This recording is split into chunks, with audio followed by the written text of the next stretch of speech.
Başa tac geldi felek Süleyman atadır.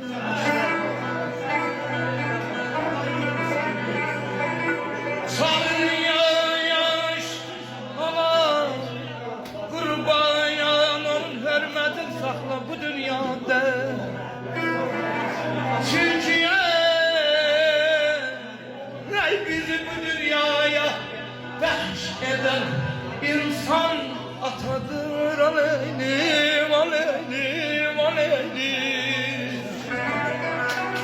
Kanal süfresine çöreği koyan, dayak aklın zirvede tutan, ağır böyüden hak yolda olan, takipteki atalar diye kitabı.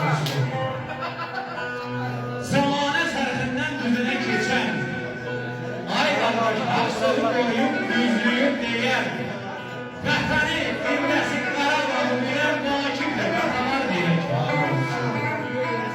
Ayakta başa tac imiş. Hey hey hey hey hey hey hey nerede Allah aziz.